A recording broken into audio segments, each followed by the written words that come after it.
எபிரேயர் 13ஆம் அதிகாரம் அந்த கீழே 18ஆம் வசனம் வரும்.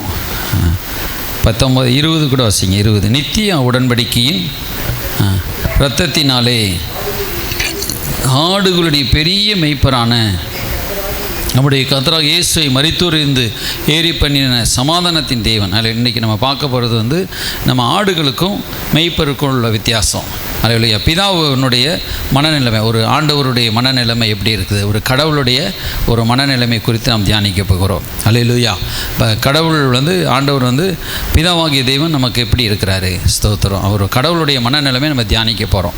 அவருடைய மனநிலைமையும் நம்மளுடைய மனநிலைமையும் எப்படி இருக்கிறது. அல்லேலூயா. நம்முடைய தோற்றம், நம்முடைய நினைவுகள் எப்படி இருக்குது, அவருடைய மனநிலைமை எப்படி இருக்குது. இப்போ நம்ம எக்ஸாம்பிளாக ஒரு மேய்ப்பர், இப்போ ஆட்டுக்கும் ஒரு மேய்ப்பன். இப்போ நிறைய பேர் நாய் வளர்த்துருக்குறாங்க, வீட்டில் நாயாக வச்சு வளர்க்குறாங்கன்னா அந்த ஒரு நாய்களுக்கு ஒரு தலைவன் அப்படின்னு ஒரு இதாக ஒரு சம்மதப்படுத்தி பேச மாட்டாங்க. ஒரு நாய்களுக்கு தலைவர் அப்படின்லாம் பேச மாட்டாங்க. ஆனால் நம்ம ஒரு ஆடு வச்சுருந்தா நாடுகளுக்கு ஒரு மேய்ப்பராக இருக்கிறாரு அப்படின்னு சொல்லி ஒரு தகப்பன் ஒரு பிள்ளைக்குறி உறவு மாதிரி அப்படியே பேசுவாங்க. அல்லேலூயா. இப்போ இயேசு கிறிஸ்து நம்ம பைபிளில் நமக்கு சொல்லப்பட்டிருக்கிறது ஆடு மேய்ப்பன். அல்லேலூயா. நம்மளை ஆடாக சித்தரிக்கிறார், ஒரு நல்ல ஒரு ஆடு. அல்லேலூயா. அப்போ நமக்கு ஆண்டவர் எப்படிப்பட்டவராக இருக்கிறார், நல்ல ஒரு ஆட்டை போல் இருக்கிறார். நமக்கு அவர் தேவ ஆட்டுக்குட்டி அவர் பக்கம் வந்தார். அவர் நமக்கு ஒரு நல்ல மேய்ப்பராக இருக்கிறார். அப்போ மெய்ப்பன் நம்மளை போஷித்து காப்பாற்றுகிற மெய்ப்பன். இன்னுமா அதே இப்போ 1 பேதுருலையும் சொல்கிறார். 1 பேதுருல 5ஆம் அதிகாரம் 4ஆம் வசனம். இதில் பெரிய மெய்ப்பன், இந்த பெரிய மெய்ப்பன் ரத்தத்தை சிந்தி ஆட்டை மீட்டெடுத்திருக்கிறாரு. அங்கே வரும்பொழுது எப்படி சொல்கிறாருன்னா, ஸ்தோத்திரம், அங்கே வரும்பொழுது பிரதான மெய்ப்பர், நமக்கு எல்லாத்துக்கும் ஒரு பிரதான ஒரு மெய்ப்பராக இயேசு இருக்கிறார். அல்லேலூயா. இப்படி சொல்லப்பட்டிருக்கு, ஒரு பிரதான மெய்ப்பர் இப்படி சொல்லப்பட்டு நம்ம ஒரு நடத்துகிறவராக இருக்கிறார். அப்போ இந்த ஆட்டுக்கும் நமக்கும் ஒரு நல்ல ஒரு கனெக்ட். அல்லேலூயா. நம்ம ஒரு சேர்ந்து அப்படியே இருக்கிற மாதிரி ஒரு ஆடு மெய்ப்பன். அல்லேலூயா. அப்போ ஸ்தோத்திரம், மெய்ப்பன் ஆட்டு மேலே ரொம்ப பாசமாக இருப்பார். அல்லேலூயா. நம்ம அதான் சங்கீதம் 23லையும் இதை குறித்து சொல்லப்பட்டிருக்குது. சங்கீதம் 23 சொல்லும்பொழுது கர்த்தர் மெய்ப்பராக இருக்கிறார், நான் தாழ்ச்சடையேன். இப்போ நம்ம அவர் நமக்கு மெய்ப்பராக இருக்கும் பொழுது என்னென்னா நமக்கு ஒரு தாழ்ச்சிங்கிறதே இருக்காது. அல்லேலூயா. இப்போ நம்ம ஆடுகளை மெய்ப்பன் காப்பாற்றுவாரா இல்லை மெய்ப்பனை ஆடுகள் காப்பாற்றுமா அப்படின்னு கேட்டால் நம்ம என்ன சொல்லுவோம், ஒரு மெய்ப்பன் தான் ஆட்டை காப்பாற்றுவார். அல்லேலூயா. பாதுகாப்பார். அப்போ இந்த நம்முடைய ஆண்டவர் தான் நம்மளை பாதுகாப்பார். அல்லேலூயா. முதல் நம்ம என்ன அறிஞ்சுக்கிடணும்னா, நம்மளை ஆண்டவர் பாதுகாக்கலைன்னா, நம்மளை பாதுகாக்கிறது ஒன்று தான், நம்முடைய தேவைகளை அவர் சந்திக்கிறது ஒன்று தான், நம்மளை போஷிக்கிறதும். நமக்கு போஷிக்கலைன்னா அவருக்கு ஒரு அவமானமாக இருக்கும், அவர் நம்மளை நடத்தலைன்னா. அல்லேலூயா. அப்போ அதுக்கு ஆண்டவர் நம்மளை நம்மளை போஷிக்கலைன்னா அவருக்கு ஒரு வெட்கமாக இருக்கும்.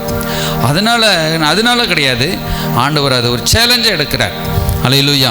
அப்போ ஒரு பாதுகாப்பு, நமக்கு நம்மளை போஷிக்கிறது, இது அவர் மேல் விழுந்த ஒரு கடமையாக அல்லது அவர் ஒரு அன்பினால் அப்படி நம்மளை கேர் பண்ணுறார், நம்மளை பாதுகாக்கிறார். அதை நம்ம நல்லா அறிஞ்சுக்கணும். அதான் சொல்கிறார் தாவீது, கர்த்தர் என் மெய்ப்பராக இருக்கிறார். நம்ம இதுக்குன்னு நல்லா அறிஞ்ச சங்கீதம் தான், ஆனாலும் இன்னும் இதில் நிறைய காரியங்கள் கற்றுக்கொள்ள போகிறோம். அப்போ அவர் மெய்ப்பராக இருக்கும் பொழுது நான் தாழ்ச்சடையேன், ஒரு குறைவுமே இருக்கான்னு சொல்கிறார். இப்போ நமக்கு ஆண்டவர் மெய்ப்பராக இருக்கும் பொழுது நமக்கு எந்த குறையுமே இருக்காதான். அதான் சொல்கிறார், நான் தாழ்ச்சி அடையேன், நான் தாழ்ந்து இந்த இடத்த நான் என்ன செய்ய மாட்டேன், ஒன்றும் குறைவும் இல்லாமல் இருக்க மாட்டேன், நான் தாழ்ச்சி அடைய மாட்டேன், நான் பட்டினியாக இருக்க மாட்டேன், நான் குறைவுபட மாட்டேன் அப்படி காக்கிறது. Hallelujah. I have everything I need. Hallelujah. நான் எந்த இடத்திலும் அல்லேலூயா தேவை சந்திக்கப்படாமல், அல்லேலூயா, எல்லாமே பூர்த்தி. கர்த்தர் நமக்கு ஒரு மெய்ப்பராக இருக்கும் பொழுது நமக்கு எல்லாமே பூரணமாக நமக்கு கொடுக்கப்படுமா. ஆண்டவர் நம்முடைய தேவைகளை, அதான் உங்கள் வாயிலிருந்து சொல் புறவதற்கு முன்பதாகவே உங்களுக்கு இன்னது தேவை என்று நான் அறிந்திருக்கேன்னு சொல்கிறார். அப்போ அவர் நமக்கு மெய்ப்பனாக இருக்கணும். மெய்ப்பராக இருக்கும் பொழுது, அவருக்குள்ளே நம்ம இருக்கும் பொழுது எப்படின்னா நமக்குடைய தேவைகள் எல்லாம் சந்திக்கப்பட்டு பூரணமாய், அல்லேலூயா, நமக்கு என்ன பூரணமாக நமக்கு சந்திக்கப்பட்டு நம்ம அப்படியே பூரணத்தினால் நம்ம நிரப்படுவோம். நம்ம தாழ்ச்சியே அடைவதில்லை. ஒரு அல்லேலூயா சொல்லுவோம். அல்லேலூயா. நம்ம தாழ்ச்சி அடையாதபடிக்கு நம்மளை ஆண்டவர் நம்மளுடைய போசி நடத்துவார். அதான் நமக்கு கர்த்தர் நமக்கு மெய்ப்பராக இருப்பார். அல்லேலூயா. அப்போ பிரதான மெய்ப்பர் அவரது. அப்புறம் ஆடுகளின் பெரிய மெய்ப்பர் அல்லேலூயா அவராக இருக்கிறாரு. அப்போ நம்மளை பாதுகாக்க அவர் வல்லவராக இருக்கிறார். அல்லேலூயா. அப்போ என்ன செய்யப்பட்டு அவர் நம்ம என்ன செய்யணும், புல்லுள்ள இடங்களில் மேய்த்து அவர் நம்ம மெய்ப்பர் என்ன செய்வார், ஒரு புல்லுள்ள ஒரு இடத்துல நம்மளுடைய மேய்ச்சிக்கிட்டே போவார். அல்லேலூயா. இப்போ நம்ம மேய்த்து அமர்ந்த தண்ணீர் அண்டையில் என்னை கொண்டு விடுகிறார். புல்லுள்ள இடத்துல அப்படியே மேய்ச்சிட்டே போகிறாரு. ஆனால் என்னென்னா அவர் மேய்க்கிற இடம் ஒரு புல்லான இடமா இருக்கும், ஒரு மேய்ச்சல் உள்ள இடமா இருக்கும். அல்லேலூயா. அதில் பட்டினி இருக்காதுன்னு சொல்கிறார். அல்லேலூயா. அதில் கஷ்டம் இருக்காதுன்னு சொல்கிறார். இப்போ தாவீது ஒரு மெய்ப்பன். இப்போ இஸ்ரவேலில் மெய்ப்பர்களை தான் ஆண்டவர் தெரிஞ்சு. ஆபிரகாம் ஒரு மெய்ப்பன், ஈசாக்கு ஒரு மெய்ப்பன். அல்லேலூயா. யாக்கோவுமே ஒரு மெய்ப்பன். அல்லேலூயா. எப்படி ஒரு மெய்ப்பர்களை கடவுள் அங்கே எடுக்கிறார். இப்போ நம்ம இஸ்ரேல் தேசத்துக்கு போனோம்னா அங்கே நல்ல அந்த ஒரு பாம்புகள்லாம் ஆஸ்திரேலியா மற்ற ஒரு சில இடங்கள்லாம் அந்த வனாந்தரத்தில் பாம்புகள் இருக்குமா, அதை எப்படி கவனமாக மேய்க்கணும். இப்போ ஒரு வருஷம் ஒரு மேய்ச்சிட்டானா, ஒரு 2 வருஷம் மேய்க்கிறதுக்கு ட்ரைனிங் எடுத்துட்டானா, அந்த ஆடுகள் மக்களை குறிக்கும். ஆடுகள் நம்ம விசுவாசிகளை குறிக்கும். ஆடுகள் அவருடைய பிள்ளைகளை குறிக்கும். அப்போ ஒரு நல்ல ட்ரைனிங் கிடைச்சிரும். அல்லேலூயா.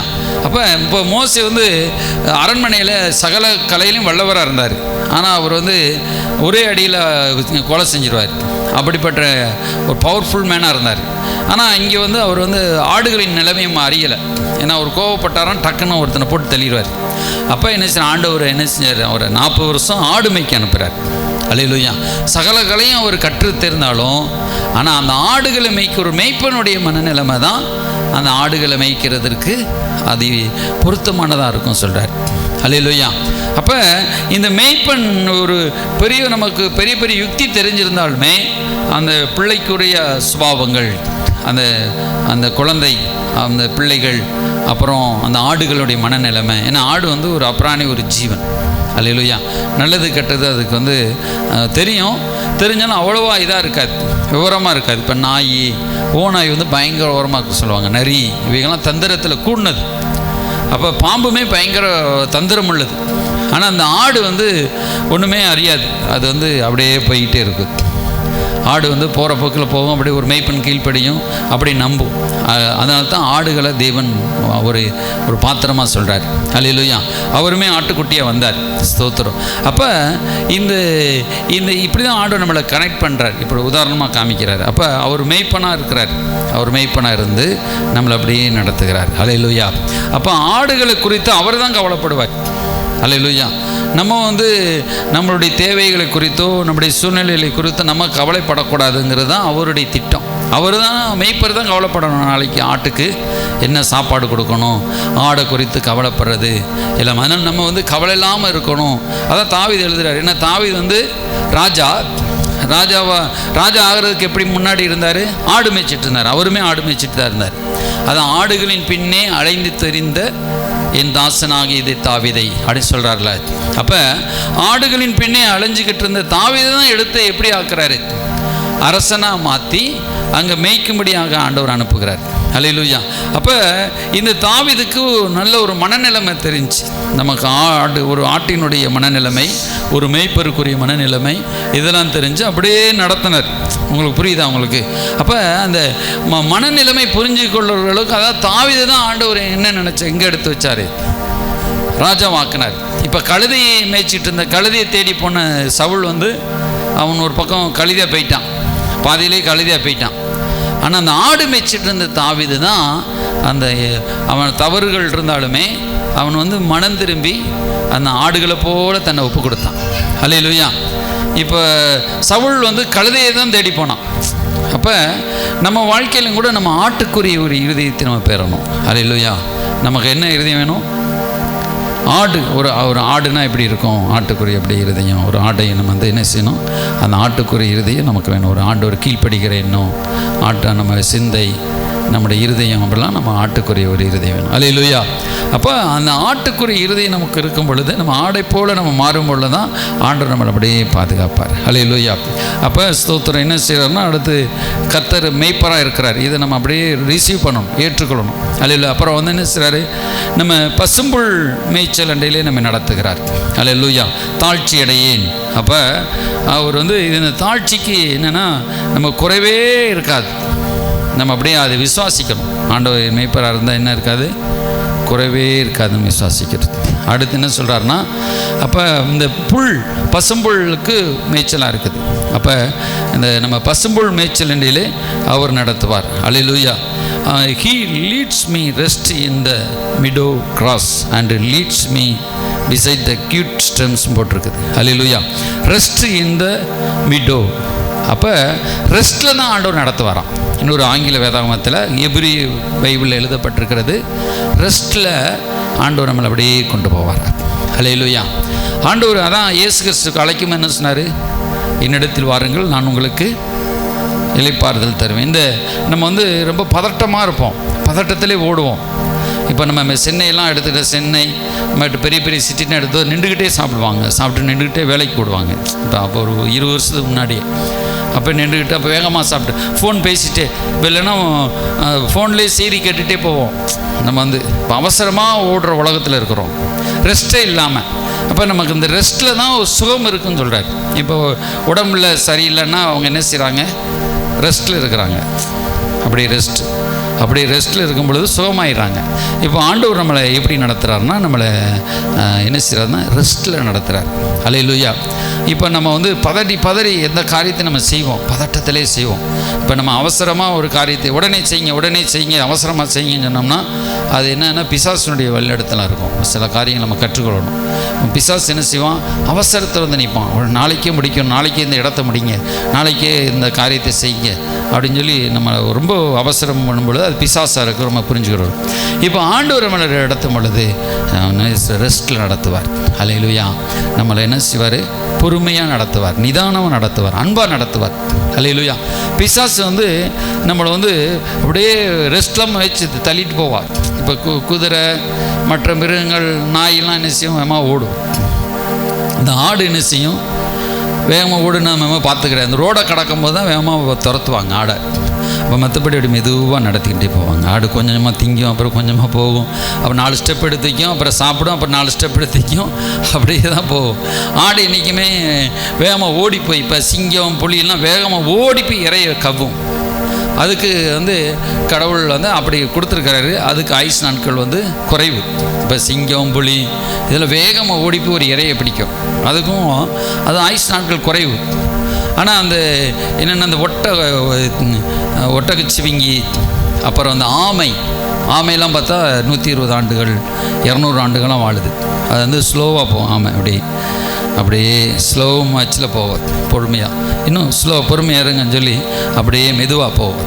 ஆனால் அதுக்கு வந்து ஹார்ட் பீட் வந்து எப்படின்னா அப்படியே மெதுவாக அப்படியே துடிச்சு. இப்போ பிறந்த குழந்தைக்கு வந்து மெதுவாக துடிக்கும், இன்னும் வயசாக வேகமாக துடிக்கும். இந்த ஆமைக்கெல்லாம் ஹார்ட் பீட் என்ன செய்யும், நார்மலாக அப்படியே துடிச்சிட்டே இருக்கும். இப்போ நமக்கு வந்து வேகமாக நம்ம வாழ்க்கையை முடிச்சிடக்கூடாது. அப்போ வேகமாக எல்லாமே வேகமாக ஓடி மிஷினில் வேகமாக ஓடும்போது என்ன ஆகும், இப்போ நம்ம ஃபேன் இருக்குது, ஃபேன் 10 வருஷம் ஓடுற ஃபேனை வந்து 2 நாள் 3 நாள் போட்டுட்டு போயிடுறோம். அது 3 நாள் ஓடி சுற்றி கடைசி காயில் போய் அது போய் இதாகி ப்ரிப்பேர் ஆகிடும். அப்போ நம்ம என்ன செய்யறோம், அதே நிப்பாட்டி ஃபேனை போடும் பொழுது ரொம்ப வருஷத்துக்கு உழைக்குது இல்லையா. அதே போல் நம்ம வாழ்க்கையில் வந்து ரொம்ப ஸ்பீடு. அதான் இதில் இங்கிலீஷ் பைபிளில் சொல்கிறாரு, He leads me rest in the meadow grass and leads me beside the cute stream. Hallelujah. He restores my failing health. Hallelujah. இந்த ரெஸ்ட்டில் இந்த ஹெல்த்துன்னு சொல்லி வர்றது, என்னுடைய சரீரம் வந்து ஃபெயிலே ஆகாதுன்னு சொல்கிறார். Hallelujah. The failing health, He helps me do what honors Him the most. Hallelujah. அது சொல்கிறாரு, நமக்கு நல்ல ரெஸ்டான இடத்துல இப்போ ஆடை போய் ஒரு புல்லுள்ள இடத்துல அமர்த்திட்டு இப்போ வந்து அப்படியே சாப்பிட சொல்லிடுவார். இப்போ சில ஆடுகள்லாம் காலம் மடக்கி ஆடுகள் சாப்பிடும், பார்த்துருக்கீங்களா? இப்போ நம்ம பசுமையான புல்வெளியில் போயாச்சுன்னா, இப்போ நம்ம சர்ச்சிலே சிலர் வந்து தூங்குவாங்க. சர்ச்சிலே இப்போ நல்லா இதை போட்டுட்டு நல்லா தூங்கிடுவாங்க. அது அவங்க வந்து ரெஸ்ட்டில் தூங்குறாங்களா வசனத்துக்கு எடுத்துங்களா தெரியல. அப்போ ஸ்தோத்திரம் அப்படி இல்லை, சாப்பிடாம இது ஆடு வந்து மேய்ப்பனை பார்த்துக்கிட்டே நல்லா அந்த புல்லை காலெல்லாம் மடக்கி வச்சு நல்லா சாப்பிடும். சாப்பிட்டு அரை போட்டு நல்ல ஸ்ட்ரென்த் ஆகும். அல்லேலூயா. அப்போ கடவுள் நம்மளை ஆண்டவர் அதான் சொல்கிறார், நீ ரெஸ்ட்டில் இருன்னு சொல்கிறார். அல்லேலூயா, ஸ்தோத்திரம். அப்போ ஆண்டவர் அதை ஏசன சொல், நான் உங்களுக்கு இளைப்பாறுதல் தருவேன்னு சொல்கிறார். அப்போ நம்ம என்ன செய்கிறோம்? நம்ம வந்து ஆண்டவருக்கு நம்ம தான் ஆண்டவருக்கு எல்லாமே செஞ்சு கொடுக்குற போல் ஓடுவோம். ஆண்டவர் நம்ம தான் எல்லாமே செய்யணும், நம்ம தான் எல்லாமே செய்யணும், நம்ம தான் வீட்டை கட்டணும், நம்ம தான் அதை செய்யணும், இதை செய்யணும் ஓடுவோம். ஆனால் நம்ம ரெஸ்ட்டில் இருக்கும்போது தர்றாரு. இப்போ சங்கீதத்தில் சொல்கிறார்ல, பிரியமானவனுக்கு அவர் இன்பமான நித்திரை அளிக்கிறார். அது பொருள் என்னென்னா நித்திரையிலே அவர் கொடுக்குறாருன்னு அர்த்தம். உண்மையான மொழிபெயர்ப்பு. சில மொழிபெயர்ப்பு வந்து நிறைய எழுதப்படலை, நமக்கு இடம் பத்தலைன்னு சொல்லி தமிழ் எழுதும்போது கொஞ்சம் சுருக்கமாக எழுதிட்டாங்க. ஆனாலும் ஹீப்ரு மொழி மற்ற மொழிபெயர்ப்பெல்லாம் நம்ம படித்தோம்னா, பல இங்கிலீஷ் பைபிள் எடுத்து படித்தோம்னா பலவித அற்புதங்கள் அந்த அர்த்தங்கள் சொல்லுவாங்க. அப்போ நமக்கு பிரியமானவர்கள் நித்திரையிலே நமக்கு கொடுக்குறார். அப்போ நம்ம வேகமாக உழைக்கக்கூடாதா? வேகமாக நம்ம வந்து சுறுசுறுப்பினுடைய கையோ செல்வத்தை உண்டாக்கும் என்று எழுதப்பட்டிருக்கிறதே. இப்போ நம்ம நீதிமொழிகள், அது வந்து தாவீதினுடைய குமாரன் சாலமன் எழுத நீதிமொழிகள். ஆனால் அப்போ நம்ம ரெஸ்ட்னால் நம்ம தூங்கிக்கிட்டே இருக்கிறது கிடையாது. அல்லேலூயா. அதாவது நமக்கு கொடுக்கப்பட்ட வேலையை நம்ம செய்கிறோம். நம்ம அந்த நேரத்தில் ஆண்டவர், அதாவது நம்மளுடைய வேலையிலுமே ஆண்டவருடைய மனதில், நம்ம மனசிந்தையில் ஒரு அமைதி, ஒரு ரெஸ்ட்டோடு நம்ம வேலை பார்க்குறோம். அல்லேலூயா. இப்போ நம்ம வேலை பார்ப்போம், ஆனால் நம்முடைய மனசு என்ன செய்யும்? அந்த ரெஸ்ட்டில் இருக்கும். அல்லேலூயா. நம்ம சிந்தையும் ரெஸ்ட்டில் இருக்கும். சிலர் பதறி வேலை வைப்பாங்க, பார்த்தீங்களா? பதறி போவாங்க. நம்ம வந்து பஸ்ஸை பிடிக்கிறதுக்கு பதறி போவாங்க, அதை பிடிக்கிறதுக்கு பதறி போவாங்க, இதை பிடிக்கிறதுக்கு பதறி போவாங்க. நாம் பார்த்தீங்கன்னா ஸ்லோ மெதுவாக போவோம். இப்போ நோவா வந்து கப்பலில் ஏற்றும் பொழுது எல்லா மிருகங்களும் முன்னாடி போயிடுச்சு. அப்போ இது எப்படி வரும்? அது வந்து ஆமை வந்து அப்படியே மெதுவாக, இன்னும் ரிலாக்ஸ்ன்னு சொல்லி அப்படியே மெதுவாக வரும். கொஞ்சம் பிறகு இன்னும் இப்போ நம்ம உள்ளே போகிறதாண்டி கப்பல் இன்னும் கதவை அடைக்காதுன்னு மெதுவாக வரும். சிலர் நோவா பார்ப்பார், தூக்கி கொண்டு வந்து என்ன செய்ய, ஆமையை தூக்கிட்டு வந்து உள்ளே விட்டுருவார். அந்த படத்தெல்லாம் போட்டிருப்பாங்க, அப்படியே தூக்கிட்டு வந்து உள்ளே விட்டுருவார். அல்லேலூயா. சில நேரத்தில் நம்ம ரிலாக்ஸாக போகும்பொழுதும் கூட கடவுள் நமக்கு உதவி செய்வார். அல்லேலூயா, ஸ்தோத்திரம், ஆமென், அல்லேலூயா. அப்போ நம்முடைய மனசில் நமக்கு வந்து என்ன செய்யப்பட்டிருக்குன்னா, இந்த பைபிள் வார்த்தை தான். அப்போ நம்ம வந்து பதறுகிறவன் ஒரு காரியத்துக்கு நீ வழக்காடும் போது பதறிட்டு போகாதன்னு சொல்கிறார். அல்லேலூயா. நமக்கு என்ன செய்யணும்? அப்படியே ஒரு மன ரெஸ்ட்டில் நீ வேலை பாரு அப்படின்னு சொல்கிறாரு. ரெஸ்ட்டில் நீ மூவ் பண்ணு சொல்கிறார். அல்லேலூயா. இப்போ வந்து ஆண்டவர் எல்லாத்தையும் செஞ்சு முடிச்சிட்டார். 6 நாளில் செஞ்சு முடிச்சிட்டார். 7ஆம் நாள் தான் மனுஷனை படைக்கிறார். அப்போ ஆண்டவர் முதலே மனுஷனை படைச்சிட்டு ஒன்றுன்னா படைக்க மாட்டான். இது வேணுமா உனக்கு, அது வேணுமா அப்படின்னு படைக்கலை, எல்லாத்தையும் படைச்சிட்டார். ஏன்னா மனுஷனை வச்சுட்டு படைச்சிருந்தா அவன் பதறி இருப்பான். ஆனால் அப்படியே படைக்கலை. எல்லாத்தையும் படைச்ச பிறகு ரெஸ்ட்டில் தான் அவனை படைக்கிறார். 6ஆவது நாள் தான் மனுஷனை படைக்கிறார்.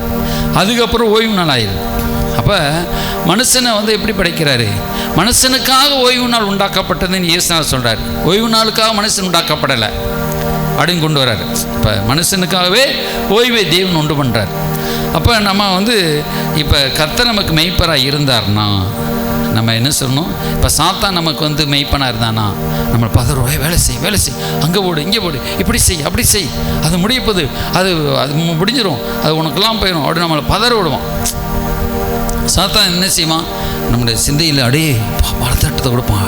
நீ அப்படி செய், இப்படி செய், இல்லைன்னா விட்டுறாதன்னு சொல்லி நம்மளை பதற விடுவான். அப்போ நமக்கு ரிலாக்ஸே இருக்காது. இப்போ நம்ம 2 வீலர் ஓட்டுறோம், கார் ஓட்டுறோம் பாருங்கள், வாலிப பசங்க வேகமாக ஓட்டி ஆக்சிடெண்ட் ஆகிடுது. அவன் இதில் தான் சாதிச்சிருன்னு சொல்லி ஓட்டுறான். நிறைய பேர் இதாகிடுது. நிறைய பேர் இந்த 1 நிமிஷம் ஷார்ட் எடுக்கிறேன்னு சொல்லி, அல்லது டிக்டாக்கா அது எடுக்கிறேன்னு சொல்லி அப்படி மலை மேலே நின்று நிறைய பேர், ஒரு சிலர்லாம் காலையை செத்து போயிருக்காங்க. அப்போ பிசாசு சிலது இதை செய் அதை செஞ்சு நம்மளை உஸ்காட்டி க்ளோஸ் பண்ணி விட்டுருவான். அப்போ ஆண்டவர் வந்து இது ஒரு நல்ல ஒரு உபதேசம், தேவனுடைய வார்த்தை. அப்போ இதன் ஆண்டவர் நம்மளை ரெஸ்ட்லேயே மூவ் பண்ணுவார். ஒரு பெரிய ஒரு விஞ்ஞானி ஒரு பக்கம், வியாபாரி ஒரு பக்கம். ஒரு விஞ்ஞானி ஜான் ஜி லேக் சொல்லுவாங்க, ஜான் ஜி லேக். அவர் பெரிய விஞ்ஞானி இருந்தவர். அவர் வந்து அவர்கிட்ட வந்து இந்த கிருமியை கொண்டு வந்து கையில் வைப்பாங்களாம். அப்பொழுது 1940லேயும் 50லேயும் அவர் வாழ்ந்தார். அந்த ஊழியம் செஞ்சார். விஞ்ஞானி இருந்து ஊழியத்துக்கு வந்தார். அவர் சரீரத்திலேருந்து அந்த ஒரு புல்லுக்கு அந்த ஒரு கொடிதான வியாதி அந்த காலத்தில் பரவிச்சு, கொரோனா மாதிரி. அந்த வியாதி வந்து அவர் சரீரத்தில் வச்ச உடனே அதே தானாக செத்துருமா. அவர்கிட்ட ஒரு வல்லமை பாய்ஞ்சி. ஏன்னா அவருக்குள்ள பரிசுத்த ஆவியின் நிறைவு இருந்தது. அல்லேலூயா. அவர் வந்து இப்போ சொன்னாங்களாம், என் கையில் வச்சு பாருங்கள் அந்த கிருமியை, அதை அழிஞ்சு போயிடும் பாருங்கன்னா அவர் சரீரத்தில் வச்சாங்களாம். வச்சுட்டு பார்க்கும்போது அந்த கிருமியே அழிஞ்சு போயிடுச்சான். ஒரு அலையிலேயே சொல்லும், கை இழுத்து அலையிலேயே அல்லேலூயா ஸ்தோத்திரம். அப்போ நமக்கு என்ன செய்யப்படும், அந்த கிருமிகள் நமக்கு நோய்களை தடுக்கிற வல்லமை நம்முடைய சரீரத்தில் ஆண்டவர் கொடுக்குறாரு. அல்லேலூயா. இன்னொன்று வந்து அவர் வந்து இந்த சங்கீதம் 23, ஒரு சங்கீதம் 23 வந்து நம்ம வந்து வியாதிப்பட்ட வாசிப்பாங்க, அல்லது மரண செத்து போனால் வாசிப்பாங்க. இப்படி இல்லாமல் அவர் வந்து நமக்கு சராசரி நம்முடைய மூளையினுடைய தோற்றங்கள் எப்படி இருக்கும், 5லேருந்து 6, 7 வரையும் போகுமா. ஆனால் அவர் வந்து சொன்னாராம், அந்த மூளையில் அந்த கரண்ட் மின்சார வல்லமையெல்லாம் பாய்ச்சிட்டு அவர் வந்து சொன்னாராம், என்னுடைய சரீரத்தில் நீங்கள் என்ன செய்யுங்க, சோதித்து பாருங்கன்னு சொல்லி அந்த இதில் வயர்லாம் வச்சுட்டு ஹார்ட் துடிப்பு, மூளைத்திறன் எல்லாம் பார்க்கும் பொழுது அவர் 7க்கு மேலே போச்சான். அவங்க ஆச்சரியம், எல்லா மனுஷனுக்கும் 7 வரையும் வருமா, ஆனால் அவருக்கு 7, 10 வரையும் போச்சான். அப்போ அவர் சொன்னார், நீங்கள் சூப்பர் மேனாக இருக்கிறீங்க. இல்லை சூப்பர் மேனாக இல்லை, இந்த சங்கீதம் 23 நான் தியானித்தேன். பரிசுத்த ஆவியினுடைய வல்லமை தான் என்னை இந்த அளவுக்கு கொண்டு போகுது, சிந்திக்கும் திறனை கூட்டுது. அப்போ இந்த ஹோலி ஸ்பிரிட் அந்த பவர் அனாட்டிங் என்ன செய்யப்படுதுன்னா, இந்த சங்கீதம் 23 அவர் சொன்னாராம், மனசுக்குள்ளே சொல்லும் பொழுது அவருக்குள்ள அந்த சிந்திக்கும் திறன் அப்படியே கொடுது. அல்லேலூயா. அப்போ நமக்கு என்ன செய்யணும், அந்த அதே போல் ஒரு வியாபாரி, அவரும் இப்படி தான். அவர் வந்து பெரிய வியாபாரம் பண்ணி கடவுளுக்கு ஒன்று சம்பாத்தி கொடுப்பா, இன்னொரு ஊழியத்தின் மூலமாக. இன்னொன்று வந்து சில வியாபாரம் பண்ணி பணத்தை ஊழியத்துக்குன்னே கொடுப்பாங்களாம். அந்த இப்போ அமெரிக்காலே இருக்கிறாங்க. அப்போ அவர் வந்து இப்படி எப்படி நீங்கள் இவ்வளோ பணம்லாம் சம்பாதிக்கிறீங்க, எல்லோரும் வியாபாரம் பண்ணுறாங்க, எல்லோரும் சிந்திக்கிறாங்க. ஆனால் அவர் சொன்னாராம், நான் சங்கீதம் 23 வேறு ஒன்றும் இல்லை, நான் ரெஸ்ட்டில் இருப்பேன், ரெஸ்ட்டில் இருந்து சங்கீதத்தை 23 அப்படியே தியானிப்பேன். அதாவது ஜெபம் பண்ணணும், நம்ம ஜெபிக்கிறோம்ல, அதான் ஜெபம் பண்ணும்பொழுது சங்கீதம் 23 தியானிக்கும் பொழுது, கர்த்தர் மேய்ப்பராக இருக்கான், தாழ்ச்சடையன் அவர் என்னை புல்லுள்ள இடங்கள் மேய்த்து அமர்ந்த தண்ணீர் ரெண்டை கொண்டு விடுகிறான். அப்படியே தியானிக்க ஒரு தியானித்து முடிச்சுன்னா ஒரு புதிய யோசனை வருமா. அல்லேலூயா. புதிய யோசனை வந்த உடனே அப்போ என்ன செய்யப்பட்டிருக்கிறது, புதிய யோசனை வந்தவுடனே அவருக்கு இதை செய்யும் அதை செய்யும் டக்குன்னு ஒரு ஞான உதயம் பிறகுமா. அந்த யோசனை தான் அவருக்கு வியாபாரத்தில் ஒரு பெரிய, அந்த வியாபாரத்தை அதை போய் அப்படியே செய்வாராம். செஞ்ச உடனே வியாபாரத்தில் ஒரு பெரிய வெற்றி கிடைக்கும். அல்லேலூயா. அப்போ நமக்கு என்ன செய்யப்பட்டிருக்குன்னா, நம்முடைய வாழ்க்கையிலையும் கூட கர்த்தர் என்ன செய்கிறாரு, அப்படியே நமக்கு அவர் வாய்க்க பண்ணுறார். அல்லேலூயா ஸ்தோத்திரம். அப்போ நான் நிமிர்ந்து நில்லுப்பா சைனி, நம்ம நிமிர்ந்து கேளு, இங்கே தூங்குகிற இடம் கிடையாது. ஸ்தோத்திரம். அப்போ நம்ம வந்து கடவுளுடைய வார்த்தையை நம்ம என்ன செய்யணும், அப்போ தியானிக்கும் பொழுது நமக்கு புதிய யோசனைகள் நமக்கு கிடைக்கும். அல்லேலூயா. புதிய திட்டங்கள் நமக்கு கிடைக்கிது, புதிய யோசனைகள். அப்போ நம்ம புதிய யோசனைகளை நம்ம என்ன செய்யணும், பெற்றுக்கொள்ளணும். அல்லேலூயா. நம்ம ஒவ்வொரு காரியத்திலும் கடவுள் அப்படி நமக்கு ஒரு புதிய யோசனை தரார். அல்லேலூயா. அந்த ரெஸ்ட்டில் இருக்கும் பொழுது, ஆண்டவரோடு நம்ம பேசும் பொழுது நமக்கு ஒரு புதிய யோசனை தரார். அல்லேலூயா. சரி, ஸ்தோத்திரம். அப்போ நீங்கள் நம்ம ஃபாலோ பண்ண வேண்டியது என்னது, இன்றைக்கி இன்னும் நம்ம சொல்கிறோம்ல, எனக்கு ரெஸ்ட்டே இல்லைங்க அப்படி நம்ம வந்து சொன்னோம்னா கர்த்தர் நமக்கு மேய்ப்பராக இல்லைங்கிறத நம்ம உறுதிப்படுத்துகிறோம். அப்போ நம்ம வேறு பாதையில் போகிறோன்னு அர்த்தம். நம்ம கர்த்தர் நமக்கு மேய்ப்பராக இருந்தாருன்னா, உண்மையிலே நம்ம கடவுளுடைய பிள்ளையாக இருந்தோம்னா நம்ம என்ன செய்வோம், நான் ரெஸ்ட்டில் இருக்கிறேன், நம்ம ரெஸ்ட்டில் இருக்கேன்னு சொல்லி தப்போ சொன்னோம்னா மற்றவங்க வைவாங்க, ரெஸ்ட்டில் இருக்கையான்னு. ஆண்டவருக்குள்ளே நம்ம இலைப்பாரிக்கிட்டு இருக்கிறேன். அல்லேலூயா. ஆனால் உண்மையிலே என்ன அர்த்தம்னா, நம்ம கடவுள் நம்ம கர்த்தர் மேய்ப்பராக இருந்தாருன்னா நம்மளை ரெஸ்ட்லேயே நடத்துவார். புல்லுள்ள இடத்துல கூட விட்டுருவார், நம்ம மேய்ச்சி சாப்பிட்டுக்கிட்டே இருப்போம். அமர்ந்த தண்ணீர் என்ன பரிசுத்தாவின் ஒரு இலைப்பால் விட்டுருவார், நம்ம குடிச்சிட்டு நிம்மதியாக இருப்போம். அது வந்து ரெஸ்ட்டுங்கிறது நமக்கு சுகத்தை கொண்டு வரும்.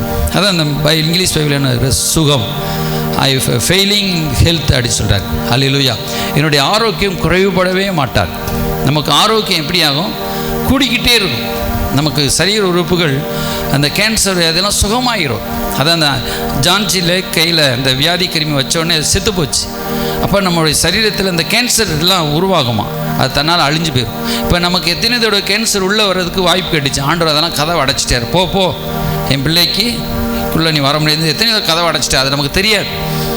நமக்கு தெரிஞ்சு தான் சில ஆபத்துகள், சில வண்டியில் போவோம், எத்தனையோ இப்போ கார் லாரிலாம் நமக்கு மோத வரும். அப்போ கர்த்தர் தடுத்து விட்டுருக்கு. அதெல்லாம் நம்ம கண்ணுக்கு தெரியாது, நம்ம நன்றி சொல்ல மறந்துருப்போம், புரியுதா? ஆனால் நம்ம ஆண்டவர் வந்து எவ்வளோ நன்மைகள் செஞ்சுருக்கிறாரு. அப்போ நம்ம ரெஸ்ட்டில் போகிறோம். அப்போ ரெஸ்ட்டில் போகும்பொழுது கர்த்தர் நமக்கு காரியத்தை நமக்கு வாய்க்க பண்ணுவார். ஹல்லேலூயா. சரி, ஸ்தோத்திரம். அவர் என்ன செய்யணும், என்னை கொண்டு போய் விடுகிறார்.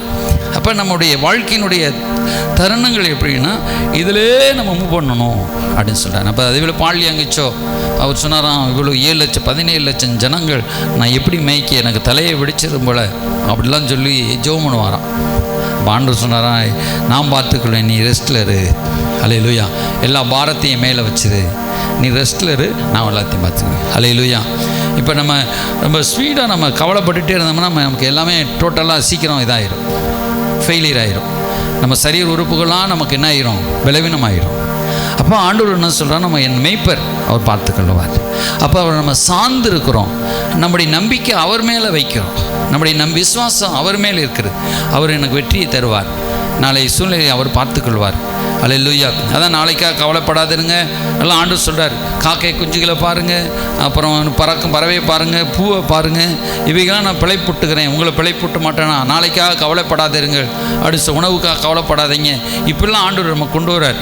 நம்ம வந்து கவலைப்படுறோம். கவலைப்படும்போது என்ன ஆகுறது, நம்முடைய சரீர உறுப்புகள், நம்முடைய ரசாயனங்கள்லாம் சுரந்து நமக்கு வியாதிகள் பிசாசு கொண்டு வந்துடுவான். அப்போ நம்ம வந்து கவலைப்படக்கூடாது.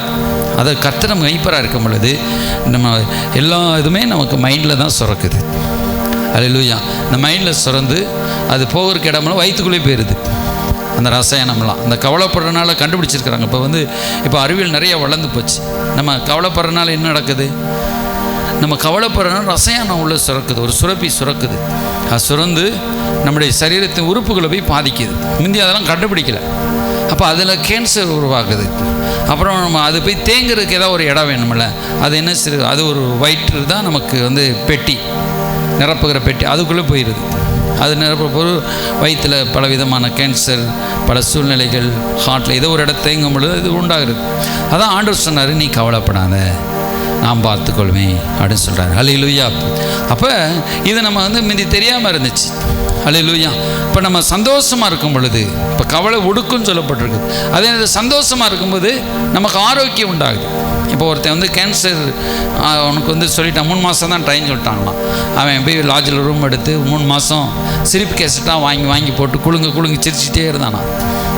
சிரிப்பு கேசட்டை வாங்கி போட்டு 3 மாதம் கழித்து வெளியே வந்துட்டானா, சுகமாயிருச்சான், கேன்சர் சுகம். ஏன்னா அவனுக்கு சிரிச்சு என்ன ஆயிடுச்சு, அவன் வியாதிக்குரிய பவரெல்லாம் போய் அவனுக்கு வேறு சுரக்க ஆரம்பிச்சிருச்சு.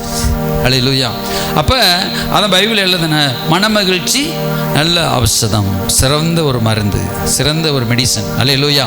அப்போ நம்ம என்ன செய்யணும், கவலைப்படக்கூடாது. அதான் ஆண்டவருடைய, நம்ம கவலைப்படுற பொழுது விசுவாசம் குறைஞ்சி போயிடும். நம்ம பார்த்தீங்கன்னா நம்ம அவிசுவாசம் பேசும்பொழுது இப்படி செலவாயிருச்சு, சிலர் வந்து பணம் செலவானதை கூட நினைக்க மாட்டாங்களாம். பணம் நஷ்டமாயிருச்சு அந்த பின்னாடி நினைக்க மாட்டாங்க. நம்ம நினச்சோம் அப்படி செலவாயிருச்சு, இப்படி செலவாயிருச்சு, இப்படி போயிடுச்சு, நம்ம அப்படி செலவு பண்ணிட்டோம், அப்படி கடந்த காலத்தை பேசி கவலைப்பட்டு என்ன ஆயிரும், இருக்கிற எதிர்காலத்தையும் பாழாக்கிறோம். இப்போ நம்ம அந்த இதெல்லாம் நமக்கு தெரியல. ஆனால் இப்போ கடவுள் நமக்கு கற்றுக்கூடாது. அதான் சிலர் வந்து மகிழ்ச்சி, தாவீது இப்போ இயேசு கிறிஸ்து சிலுவையை தூக்கும்போது தான் துக்கமாக இருந்தார், மற்ற நேரம் சந்தோஷமாக தான் இருந்தார் இயேசு. அல்லேலூயா.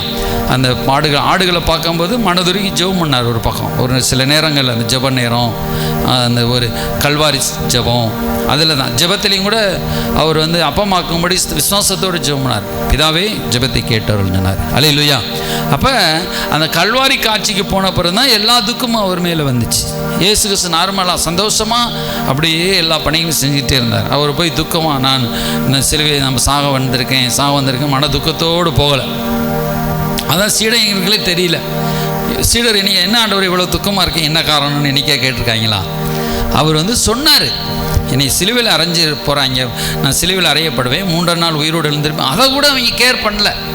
எங்கடா சிலுவையில் அறையப்பட போகிறார், இவ்வளோ நல்லா இருக்கார், இவரை வச்சு நம்ம சந்தோஷமாக இருக்கோம், நமக்கு நேரத்துக்கு சாப்பாடு தராரு, எண்ணற்ற அற்புதங்களை செய்கிறாரு, அவர் முகத்தில் அப்படி தெரியல. அதனால் அவர் சொன்னாலும் அவங்க எடுக்கலை. எடுத்துக்கொள்ளலை. அதான் பைபிள் எழுதப்பட்டிருக்கு. அவர் சொன்னாலும் அவங்க புரிந்து கொள்ள முடியலைன்னு சொல்லப்பட்டிருக்குது. இப்போ ஒருத்தன் ரொம்ப துக்கமாக இருந்துகிட்டே இருந்தானா, உட்காந்துக்கிட்டே துக்கமாக இருந்தானா, அவன் சொல்கிற கேட்பான், என்னப்பா துக்கம்? இல்லை நான் நாளைக்கு செத்துறேன். முட்டாள் மாதிரி பேசாத, நாளைக்கு எப்படி நீ சாவுன்னு சொல்லுவோம். ஆனால் ஒரு இதுவுமே அவர் வந்து அந்த 3 வருஷம் நெருங்கும்போது சொல்லியிருப்பார். ஃபஸ்ட் வருஷத்தில் சொல்லியிருப்பார், கொஞ்சம் கொஞ்சமாக சொல்லிட்டு வரார். ஆனால் அவர் எந்த ரிலாக்ஷனும் கவலையோடு அவர் சொல்லலை. அல்லேலூயா. அந்த கொல்கத்தா மலை போன இடத்துக்கு போகிறது தான் அவருக்கு அந்த இதே சீடர்களுக்குமே அப்பையும் தெரியல, தூங்கிட்டாங்க. இப்போ தலைவர் மறிக்க போகிறாரு, என்னை இயேசு அவ்வளோ நேசித்தான் வந்தாங்க. வீடை விட்டு, தாய் தகப்பனை விட்டு, எல்லாத்தையும் விட்டு எல்லாம் வந்திருக்கிறாங்க. பேதுருலாம் மனைவி விட்டு வந்திருக்காரு. இப்படி நிறையா காரியம் வந்திருக்காரு. ஆனால் அந்த நேரத்தில் அவர் வந்து சொல்ல அவங்களுக்கு புரியல.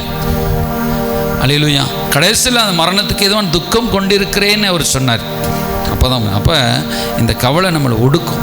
அதான் நம்மளை அந்த கவலையிலேருந்து நம்ம ரிலாக்ஸ் ஆகணும். அல்லேலூயா. அந்த ரெஸ்ட்டில் இருக்கும் பொழுது தான் நமக்கு சுகமாகும் சொல்கிறார். ரெஸ்ட்டில் இருக்கும்போது ஆடு நம்ம ரெஸ்ட்டில் இருக்குன்னா நம்ம நிறைய காயப்பட்டுட்டோம், பிசாசினால் காயப்பட்டுட்டோம், வெளியினால் நம்ம காயப்பட்டிருக்கிறோம். இங்கேயும் வந்து நம்மளை காயப்படுத்த ஆண்டவர் விரும்பலை. நம்மளை ரெஸ்ட்டில் வச்சு நமக்கு நல்ல அந்த ஜீவ தண்ணீரை கொடுத்து, அமர்ந்த தண்ணீருங்கிறது ஜீவ தண்ணீர். அல்லது புல்லுங்கிறது வந்து பசும்புல் மேய்ச்சல். அல்லேலூயா. அது வந்து புதிய ஏற்பாடு. உடன்படிக்கையின் ரத்தத்தினால் நம்ம நல்ல ஒரு உணவு, அவரே அப்பமா வர்றாரு, அவரே நமக்கு நல்ல உணவாக வர்றாரு. அல்லேலூயா. அப்போ நமக்கு நல்ல உணவை கொடுத்து, சுகத்தை கொடுத்து இந்த ரிஸ்டோரஸ் பண்ணுறார். அல்லேலூயா. திரும்பமாக நம்மளை உயிர்ப்பு வைக்கிறார். அல்லேலூயா. நம்முடைய சரீரத்தை உயிர்ப்பிக்கிறார். சரி, ஸ்தோத்திரம். அப்புறம் மலை மேலே கொண்டு வரார். அல்லேலூயா. சில ஆடுகள் மலை மேல் அப்படியே நடந்து போவோம். அல்லேலூயா. நல்ல உயர்ந்த ஸ்தலத்தில் ஏசியாவில் சொல்கிறாரு, என் ஆடுகள் உயர்ந்த ஸ்தானத்திலே படுக்க அமர்த்துவேன்னு சொல்கிறார். அல்லேலூயா. உயர்ந்த ஸ்தானத்தில் நம்மளை வந்து இளைப்பாற பண்ணுவார். அல்லேலூயா. நான் அதற்கு மெய்ப்பனாக இருப்பேன்னு சொல்வார். அல்லேலூயா. என் ஆடுகளை உயர்ந்த ஸ்தானத்தில் வைத்து நான் பராமரிப்பேன், அவைகளுக்கு அங்கே ஒரு தொழுவம் இருக்கும் அப்படின்னு சொல்லி அவர் நிறைய ஒரு வசனங்கள்லாம் சொல்லப்பட்டிருக்கு. எரேமியாவிலேயே ஒரு வசனம் சொல்லப்பட்டிருக்கும். அல்லேலூயா. எரேமியா அல்லது இந்த ஆடுகளுக்கு எசேக்கியேல் தான் பெரும்பாலும் ஆடுகளுக்கு சொல்வார். எசேக்கியேல் 24ஆம் அதிகாரத்தில் நம்ம எடுத்து கூட வாசிக்கலாம். ஸ்தோத்திரம். பாருங்கள், 34ஆம் அதிகாரம் 14. நான் நல்ல மேய்ச்சலிலே அவர் மேய்ப்பேன், இஸ்ரவேலுடைய உயர்ந்த மலைகளில் அவைகளுடைய தொழுவம் இருக்கு, அங்கே அவைகள் நல்ல தொழுவத்தில் படுத்துக்கொள்ளும். இஸ்ரவேலின் மலைகளில் நல்ல மேய்ச்சலை மேயும், என் ஆடுகளை நான் மேய்த்து அவைகளை நான் மடக்குவேன் என்று கர்த்தராகிய ஆண்டவர் சொல்கிறார். நானே வருவேன்னு சொல்கிறார். அப்புறம் மடக்குன்னு சொல்கிறார். அப்புறம் என்ன சொல்கிறார்? 13ஆம் வசனத்தில் எசேக்கியேல் 34, அவைகளின் ஜனங்களிடத்திலிருந்து புறப்படும் தேசங்களில் சேரவும் பண்ணி சுயதேசவைகளை கொண்டு வந்து இஸ்ரவேல் மலைகளின் மேல் ஆறுகள் அண்டையில் தேச சகல வாசனம் அவைகள் மேய்ப்பேன். அல்லேலூயா. சரி, ஸ்தோத்திரம். இப்படி மேய்ப்பேன்னு சொல்லி நமக்கு சொல்கிறார். இன்னும் யோவான் 10ஆம் அதிகாரத்தை எடுங்க வேமா. யோவான் 10 சொல்கிறாரு, எடுப்பா சேனை எடு, டக்குன்னு எல்லோரும் எடுங்க. அல்லேலூயா. அப்போ நானே நல்ல மேய்ப்பேன்னு சொல்கிறார். இங்கே என்ன சொல்கிறாரு? அந்த யோவான் 10ஆம் அதிகாரம் 1ஆம் வசனம் சொல்கிறார், மெய்யாகவே நான் உங்களுக்கு சொல்கிறேன், ஆட்டு தொழுவத்துக்குள் வாசல் வழியாக வராமல் வேறு வழியாக வருகிறவன். வேறு வழியாக வரவன் எப்படி இருக்கான்? கள்ளன் கொள்ளைக்காரனாக இருக்கிறான் சொல்கிறாரு. வாசல் வழியாக வருகிறவனோ, அல்லேலூயா, மெய்ப்பனாக இருக்கிறான் சொல்கிறார். அப்போ நானே வாசல் சொல்கிறேன். வாசல்ங்கிறது என்னது? ஆடுகளின் மெய்ப்பனாக. 2ஆம் வசனம் சொல்லும், வாசல் வழியாக பிரவேசிக்கிறவனே ஆடுகளின் மெய்ப்பனாக இருக்கிறான். இப்போ வாசல் வழியாக பிரவேசிக்கிறவரும் மெய்ப்பர் தான். இன்னும் அது கீழே எடுத்து பார்த்தோம், நானே வாசல் சொல்வார். 9ஆம் வசனம், நானே வாசல், என் வழியாக ஒருவன் உட்பிரவேசித்தால் அவன் ரட்சிக்கப்படுவான், உள்ளும் புறம்பும் மேய்ச்சலை கண்டடைவான். இப்போ மேய்ச்சல் அவர் தான். அவர் நானே வாசல்னு சொல்கிறார். அப்போ அவருக்குள்ளே நம்ம போகிறோம். அப்படியே உள்ளே போய் அவருக்குள்ள ஒரு மேய்ச்சலை கண்டடைகிறோம். அல்லேலூயா. அப்போ நம்ம வாழ்க்கை நம்ம எதுக்குள்ளே மாறுதுன்னா அவருக்குள்ளேயே மாறுது, ஒரு மேய்ச்சலுக்குள்ளேயே மாறுது. அல்லேலூயா. அதான் பாரு, அவருடைய சத்தத்துக்குள்ளேயே மாறுது. அல்லேலூயா. அப்போ நல்ல மேய்ப்பன் ஆடுகளுக்கு ஜீவனையை கொடுக்குறான். இன்னும் பரிபூரணம் அடையும் வந்தேன். நம்முடைய ஜீவனை என்ன செய்கிறாரு? அவர் பரிபூரணம் அடைய செய்கிறாரு. அல்லேலூயா. நம்ம வேதத்தில் நம்ம கற்றுக்கொண்டோம். நம்ம எல்லாமே அறகுறையாமல் அவசரமாக கற்றுக்கிட்டு போகிறதுனால நிறையா ஜீவனை நம்ம பெற்றுக்கொள்ளும். ஒரு பரிபூர்ணமான ஜீவனை நமக்கு தர்றாரு. அல்லேலூயா. அந்த வேதத்தை ஆராய்ஞ்சு பார்க்கும்போது நமக்கு பரிபூர்ணமான ஒரு ஜீவன். அல்லேலூயா. அப்போ என் ஆடுகளின் சத்தத்திற்கு செவி கொடுக்கிறது. இப்போ மேய்ப்பனை விட்டுட்டு போகிற ஆடாக இருக்கக்கூடாது. இப்போ மேய்ப்பன் முன்னாடி போவார், ஆடுகள் என்ன செய்யும்? பின்னே வரும். அதான் சொல்கிறாரு 10:27 சொல்கிறார், என் ஆடுகள் என் சத்தத்திற்கு செவி கொடுக்கிறேன்னு சொல்கிறார். நான் அவைகளை அறிந்திருக்கிறேன், அவைகள் எனக்கு பின் செல்லுகிறது, பின்னாடியே போகணும். மேய்ச்சல் ஒரு ஆடு மேய்ச்சல் ஒரு மேய்ப்பன் பின்னாடியே போகும். இந்த வெள்ளாடு பார்த்தீங்கன்னா அது சொன்னபடி கேட்காது, இங்கிட்ட அங்கிட்டும் பாயும். கடைசியாக தூக்கி கசாப் கடையில் போட்டு வெட்டிடுவாங்க வெள்ளாடுலாம். அப்போ எந்த ஆடு கீழ்ப்படியாமல் போகுதோ அதெல்லாம் பிடிச்சிருவாங்க. பிடிச்சி அது வெள்ளாடு, அதான் ஆண்டு சொன்ன செம்மறி ஆடுகளை என் வலதுபுறத்தில் வெள்ளாடுகளை இடதுபுறத்தில் வைப்பின்னு சொல்கிறாரு. அப்போ இந்த வெள்ளாடு போல் நம்ம இருந்துடக்கூடாது. நம்ம வாழ்க்கை இங்கிட்டு அங்கிட்டு அப்படி இப்படின்னு நம்ம இஷ்டத்துக்கு போகிற ஆடாக இருந்துடக்கூடாது. போயின்னா என்ன ஆயிரும், ஆண்டவர் அமைதியாக இருப்பார், கசாப் கடைக்கு போயிடும். அல்லேலூயா. அப்போ நம்ம இப்படி வெள்ளாடுகளாக இல்லாமல் செம்மறி ஆடு கர்த்தர் நடத்துதலுக்கு நம்ம விட்டு கொடுக்கணும். மனசு விட்டு கொடுத்து கர்த்தர் எல்லாம் பார்த்துக்கொள்வார். ரிலாக்ஸ்ன்னு சொல்லி ஃப்ரீயாக நம்ம ஆண்டவருக்குன்னு விட்டு கொடுக்கும் பொழுது நம்ம நல்ல சரியாக நடத்துவார். என் தகப்பன் என் இயேசு தான். அல்லேலூயா. என் மெய்ப்பர் இயேசு, என் மெய்ப்பர் என்னை நடத்தி கொண்டு போவார், நான் நடத்த மாட்டேன். இப்போ மெய்ப்பனை ஆடு நடத்துமா, ஆட்டை மெய்ப்பன் நடத்துமா வரான். இப்போ நம்ம ஆண்டவரை நடத்தக்கூடாது. ஆண்டவர் இப்படி செய்யுங்க, அப்படி செய்யுங்க, இப்படி போங்க, அப்படி போங்க, நம்ம இப்படி நடத்துவோம். ஆண்டவர்கிட்ட ஐடியா சொல்லுவோம். ஆண்டவரே அப்படி நம்ம பல ஐடியா இருக்கும். ஆண்டவரே இன்றைக்கி நாளைக்கு அப்படி செய்யணும், இப்படி செய்யணும், நமக்கு பல யோசனைகள் இருக்கும். அப்படிலாம் நம்ம அமர்ந்து அவர் பாதத்தில் அமர்ந்து, ஆண்டவர் நீங்கள் என்னை நடத்துங்கப்பா, நீங்கள் என்னை போசிங்கப்பா, எனக்கு நீங்கள் கற்றுத்தாங்கப்பா, உங்கள் வழியில் நடத்துங்கப்பா, அப்படி நீங்கள் எனக்கு சொல்லுங்கப்பா. நமக்கு நல்லதாக தெரியும், அதெல்லாம் கெட்டதாக மாறிடும். சில பைபிளில் நீதிமொழியில் சொல்ல என்ன சொல்கிறாரு, மனுஷனுக்கு செம்மையாக தோன்றும் வழி உண்டு, முடிவோ. நான் வாலிபன் நாட்கள் இப்போ ரசிக்கப்படும் போது 15-16 வயசு இந்த வசனம் தான் எனக்கு அதிகமாக தொட்டது. மனுஷன் நமக்கு நல்லதாக தெரியும், ஆனால் உண்மையிலே கெட்ட வழியில் போய் முடிஞ்சிடும், மரண வழியில் போய் முடிஞ்சிடும். ஆனால் ஆண்டவருக்கு என்ன நல்ல வழி இருக்கோ அதில் நம்ம போகணும். ஆண்டவர் வழியில் போனோம்னா நம்ம நல்ல பாதையில் கொண்டு போய் நிப்பாட்டுவார். அல்லேலூயா. நமக்கு எல்லாமே நல்லதாக தெரியும், பார்க்குற இடமெல்லாம் பசுமையாக இருக்கும், ஆனால் ஆபத்துகள் இருக்கிறது தெரியாது. அங்கே சிங்கம் இருக்கும், புலி இருக்கும், கொடூரமான மிருகங்கள் இருக்கும். மேய்ப்பனுக்கு தான் தெரியும். மேய்ப்பன் அங்கே ஆராய்ச்சி பார்ப்பார், 4 பேர்கிட்ட கேட்பார், அங்கே என்ன அந்த இடத்துக்கு போகலாமா, இந்த இடத்துக்கு போகலாமா. மறுநாள் ஆட்டை மடக்கி வச்சுட்டு மேய்ப்பன் போவார், போய் பார்த்து விசாரிச்சுட்டு இரவு நேரத்தில் அல்லது அவர் ஒளிஞ்சு நின்று என்னென்ன காட்டு மிருகங்களாம் எந்தெந்த இடத்த எவ்வளோன்னு மேய்ப்பன் பார்ப்பார். ஆட்டுக்கு தெரியாது, ஆட்டுக்கு புல்லு தான் கண்ணுக்கு தெரியும். ஆட்டுக்கு அவ்வளோ உயரமான கண்கள் கிடையாது, கூர்மையான தரிசனங்களை பார்க்கக்கூடிய கண்கள் கிடையாது. ஒரு குறிப்பிட்ட எல்லை வரை தான் ஆடு பார்க்கும். பாம்பு போனால் கூட அதுக்கு தெரியாது இல்லையா. பாம்பு போனால் பாம்பு அடிக்க முடியாது ஆட்டினால். சில பாம்புகள் சிங்கத்தையே கொன்றும். நம்ம டிஸ்கவரி சேனலில் பார்க்குறோம், அவர் வாயிலேருந்து விஷத்தை அப்படி கக்குமா. எத்தனையோ சிங்கங்கள் அப்படி பழிய செத்துருக்கு, நம்ம யூடியூப்பில் பார்க்குறேன். அப்படி சிங்கம் பயங்கரமான வல்லமை நிறைஞ்சு தான் இங்கேருந்து பாம்பு அந்த விஷத்தை கக்கணுன்னே சிங்கத்து மேலே பட்டு அந்த சிங்கம் கொஞ்ச நேரத்தை அப்படியே செத்து போயிடுது. அப்போ அவ்வளோ கொடூரமான விஷப்பாம்புகளாக இருக்குது, கொடூரமான மிருகங்கள் இருக்கிறது, ஓனாய் இருக்குது. அப்போ அந்த ஆடை தேவன் நினைக்கிறது. அதான் நம்ம கர்த்தரை மேய்ப்பாக்க இந்த உலகத்தில். அதான் ஆண்டவர் இந்த உலகத்தில் மக்களை பார்த்து சொன்னார், மெய்ப்பன் இல்லாத ஆடுகளைப் போல சிதறுண்டு திரிகிறார்கள் அப்படின்னு சொன்னார். நமக்கு ஒரு மெய்ப்பன் இருக்கிறாரு, நமக்கு ஒரு சபை இருக்குது, நமக்கு ஒரு மெய்ப்பன் இயேசு இருக்கிறாரு. அல்லேலூயா. அப்போ நம்ம இந்த உலகத்தில் நம்ம கற்றுத்த வசனங்கள்லாம் நமக்கு கொடுக்குறாரு. ஆவிக்குரிய மெய்ப்பன் இருக்கார், ஒரு மனுஷருவத்தில் ஒரு மெய்ப்பன் நமக்கு கொடுக்குறாரு. அல்லேலூயா.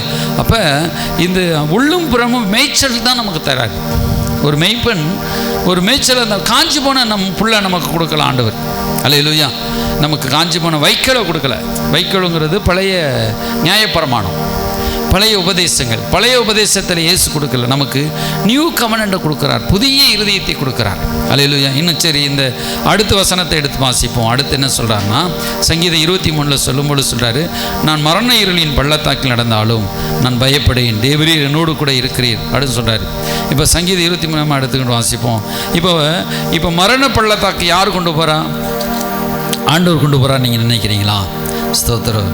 அப்போ 3ஆம் வசனத்தில் அவர் என் ஆத்மாவை தேற்றி, அவர் தேற்றுகிற தேவன் தான். இந்த தேற்றிங்கிறது பரிசுத்த ஆவியினால் தேற்றுகிறார். அல்லேலூயா. நம்மளை தேற்றி நம்மளை பலப்படுத்துகிறார். அது தேற்றுகிறது, உறங்க வைக்கிறது. அவர் பிரசனத்தை நம்ம தூங்குகிறோம், அது அம்மாட்ட தச்சரு அப்படியே நீதியின் பாதை நடத்த நான் சொல்கிறாரு, மரண இருளின் பள்ளத்தாக்கில் நடந்தாலும் பொல்லாப்புக்கு பயப்படேன். இப்போ இந்த இடத்த நீங்கள் நல்லா கவனிக்கணும். இந்த இடத்த யார் கொண்டு போகிறா? மரண இருளின் பள்ளத்தாக்குக்கு மெய்ப்பன் கொண்டு போகிறாரா அல்லது இந்த ஆடுகளாக போகுதா? என்ன வசனம் சொல்லுது? நான் அதை மெயின் பண்ணணும். நீங்கள் நான் மரண இருளின், இது கீழ்ப்படியாமல் போகிற ஆடு. புரிஞ்சுதா? நம்ம சில வேளையில் ஆடு நம்ம கீழ்ப்படியாமல் ஆண்டவரை விட்டு வெளியே போயிடுவோம். இல்லையா? ஆண்டவர் விட்டு சில விசுவாசிகள் சபையை விட்டு வெளியேறி போயிடுவாங்க. சிலர் வந்து அப்படியே ஆண்டவர் விட்டு வெளியேறி போய் அப்படியே மரண பள்ளத்தாக்கில் அப்படியே நடக்கும். சிலர் நம்ம ஆண்டவருக்குள்ளே சபைக்கு வருவோம், ஆனால் ஆண்டவர் பேச்சு கேட்க அங்கங்கே அலைஞ்சிக்கிட்டே இருப்போம். அப்போ மரண பள்ளத்தாக்கு, இந்த வியாதியின் பள்ளத்தாக்கில் போவாங்க. காரணம் என்ன? ஆண்டவர் உங்களை நடத்தலை. இப்போ ஆண்டவர் நடத்தினா, நான் ஆண்டவர் அவர்களை மெய்ப்பன் மரண இருளின் பள்ளத்தாக்கிலே கொண்டு போனார்னு இருக்குதான். என் மெய்ப்பர் மரண இருளின் பள்ளத்தாக்கிலே கொண்டு போனார் அப்படின்றது இல்லை. ஆண்டவர் ஒருபோதும் நமக்கு வியாதியை கொடுக்கிறவர் கிடையாது. அல்லேலூயா. வியாதி இந்த பூமியில் வந்து தானாக வருது. ஒருத்தன் பாவம் செய்யும் பொழுது, ஒருத்தன் வந்து கெட்டது செய்யும் பொழுது வியாதி வந்து தானாக வருது. அதை வந்து ஆண்டவர் அனுமதிக்கிறார். ஆண்டவர் அனுமதிக்கிறாருன்னு என்ன? அவன் செஞ்ச பாவத்துக்கு அவனே வாசலை திறந்து கொடுத்துறான். அப்போ ஆண்டவர் பொறுமையாக இருக்கிறார். அப்புறம் வந்து அந்த வியாதியை நீக்கி போடுகிறார். ஆனால் ஆண்டவர் வந்து காப்பாற்றுகிறார். இப்போ மரண இருளில் போய் சிக்கிக்கிட்டான். தாவீதே சொல்கிறார், நான் மரண இருளின் பள்ளத்தாக்கில் நடந்தாலும், இப்போ நடந்தார் போய் நடந்து அதில் சிக்கிக்கிட்டாரு. இன்னொரு பாயிண்ட் என்னென்னா, அதில் வந்து ஆண்டவரே வந்து தப்பு வைக்கிறார். புரியுதா உங்களுக்கு? இப்போ 99 ஆடுகள், 100 ஆடில் ஒரு ஆடு குறைஞ்சி போச்சு. 99 ஆடையும் வச்சுட்டு ஒரு ஆடை தேடி போனார். நம்ம நினைப்போம் 99 இருக்கிறத காப்பாற்றோம்டா, ஒன்று போனால் போய் தொலைதஞ்சல் விட்டுட்டு கம்மன்ருப்போம். ஒன்று தானே போனால் போகுது, 99 பாதை. ஆனால் அப்படி மெய்ப்பெண் இல்லை. 99 வச்சுட்டு ஒரு ஆடை தேடி போகிறார். இன்னொரு என்னென்னா, நமக்கு வந்து நம்முடைய டோட்டல் பாவத்தையும் மன்னிச்சிடறான். நம்ம வந்து அப்போ பாவம் பண்ணி சிவையும் பாவத்தை இப்போ நான் வந்து கோவப்பட்டு பேசிட்டா உடனே ஆண்டவர் வந்து என்னை தண்டிச்சிருவார்னு நீங்கள் நம்ம நினைக்கக்கூடாது. நான் கோவப்பட்டு பேசினாலும் ஆண்டவர் என் கூட தான் இருப்பார், என்னை மறைச்சி பேசுவார். ஆனால் ஆண்டவர் டோட்டல் பாவத்தை மன்னிச்சிட்டார். அதை என்னுடைய பலவீனத்தினால அப்படி செஞ்சிட்டாலும் அதான் அந்த அன்பை அறிஞ்சுக்கிறோம். நம்முடைய வருங்கால பாவங்கள், நம்ம அதுக்கு பிறகு செய்ய போகிற பாவங்கள் எல்லாத்தையும் ஆண்டவர் மன்னிச்சிட்டாராம். டோட்டலாக பார்த்து மன்னிச்சுட்டு ஆண்டவர் மேலேருந்து பார்க்குறார். ஒரு தோட்டத்தை பார்க்கும்போது மேலேருந்து பார்க்குறார். நம்ம கீழே இருந்து பார்க்குறோம், ஒன்று ஒன்றா பார்த்துட்ருக்குறோம். அந்த டோட்டல் நம்ம வாழ்க்கை முழுவதும் இனிமேல் நம்ம எப்படி வாழ போகிறோம், இனிமேல் நம்ம எங்கெங்கெல்லாம் போக போகிறோம். நம்ம ஒருவேளை அறியாமல் ஆண்டவர் குறைதான் பாவம் செய்தாலும் அந்த பாவத்தை மன்னிச்சிட்டேன்னு சொல்கிறார். அதாவது நம்ம ஏன்னா நம்ம இது வந்து நம்ம பாவம் செய்கிறதுக்காக ஆண்டவர் சொல்லலை. ஆனால் பைபிள் வந்து நம்ம அது சஸ்பென்ஸாக சொல்லப்பட்டிருக்கு. நம்ம வந்து பாவம் செய்கிறதுக்கு ஆண்டவர் உற்சாகப்படுத்தி சொல்லப்படலை.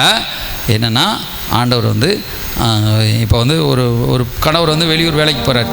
அவர் போகும்பொழுது என்ன செய்கிறாரு, மனைவி சொல்கிறார், நீங்கள் வந்து போகிறீங்க, நீங்கள் போயிட்டு வரதனே நான் உங்களை நேசிப்பேன், போனாலும் நேசிப்பேன், வந்து வரும்பொழுது நேசிப்பேன், உங்களுக்காக நேசித்துக்கிட்டே இருப்பேன்னு சொல்கிறான்.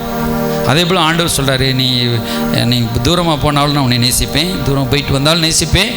அதே நேரத்தை மனைவி சொல்லும்போது சொல்கிறான், நான் வந்து நீங்கள் போகிறீங்க, போனாலும் நீங்கள் தப்பு செஞ்சிட்டீங்க, நான் ஆள் வச்சுருக்கேன், அங்கே ஆள் வச்சுருக்கேன், இங்கே ஆள் வச்சுருக்கேன், இப்படி தெரியும், நீங்கள் ஒவ்வொரு நகர்றது நான் பார்த்துட்டே இருப்பேன்.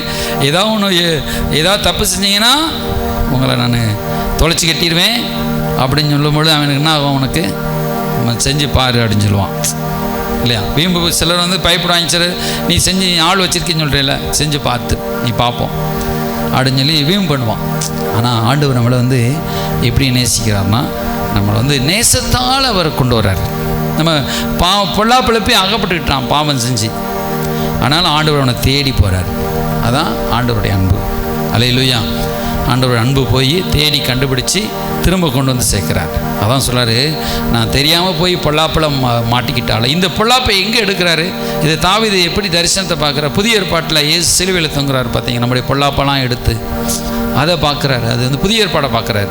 புதிய ஏற்பாட்டில் இயேசு நமக்காக பலியாகி அந்த பொல்லாப்பெல்லாம் எடுத்து மரண இருள் நிழல், மரணத்தின் நிழல், உண்மையிலே நம்ம அந்த பொல்லாப்பை நம்மளை சாக பண்ணாது, மரணம் வந்து நம்மளை ஜெயிக்காது.